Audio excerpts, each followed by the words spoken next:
തിരുവാതിരയ്ക്ക് എന്താ ചെയ്യാ? മമ്പണി എടുക്കും പണ്ടൊക്കെ അല്ലേ. ഇപ്പൊക്കെ കട്ട വിരിച്ചു, ആകെ സിമെന്റായി, കാലിന് വയ്യല്ലോ.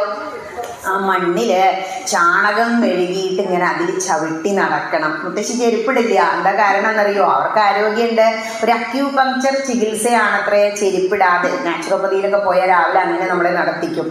ഈ ചാണകം മെഴുകിയ പ്രത്യേകത എന്താണോ? ഇപ്പൊ ഇന്നലെ മകീര്യം നോറ്റി കഴിഞ്ഞ വൈകുന്നേരം തിരുവാതിര തുടങ്ങുന്നതിന് മുമ്പായിട്ട് എട്ടങ്ങാടി നീതിക്കുക എന്ന് പറയും. എട്ടങ്ങാടി എന്ന് പറഞ്ഞാൽ അങ്ങാടി പോയിട്ടാണല്ലോ ഇപ്പം നമ്മളൊക്കെ വാങ്ങിക്കുന്നത്. ചേന, ചേമ്പ്, കാച്ചില്, കപ്പ. അപ്പം നിങ്ങൾ കൂട്ടിയില്ലേ ഇവിടുന്ന് രാവിലെ? ആ 8 തരം കിഴങ്ങ് വർഗ്ഗങ്ങൾ ചാണകം മെഴുകിയ നിലത്തുള്ള ഉമിയിലിട്ടിട്ട് ചുട്ടെടുക്കും. എന്നിട്ട് അതിൻ്റെ തൊലി കളഞ്ഞ് കുനുന്നനെ അരിയും.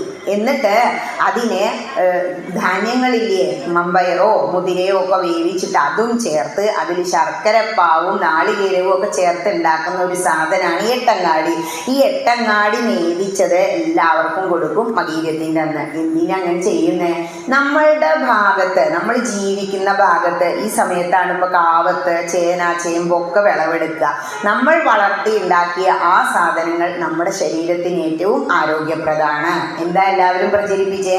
ഓരോ എണ്ണ കമ്പനികളൊക്കെ പറഞ്ഞു, അയ്യോ കൊളസ്ട്രോൾ, വെളിച്ചെണ്ണ കൂട്ടണ്ട, പാം ഓയിൽ. ആ കമ്പനിക്കാർ വളർന്നു, അവർ നന്നായി. നമ്മളുടെ ശരീരം പോയില്ലേ? നമ്മൾ എവിടെയാണോ ജീവിക്കുന്നത് അവിടെ വളർന്നുണ്ടാകുന്ന മരങ്ങളിലുള്ളതാണ് നമ്മൾ ഉപയോഗിക്കേണ്ടത്. അപ്പോൾ നമുക്ക് ഏറ്റവും നല്ലത് എന്താ? വെളിച്ചെണ്ണ തന്നെ.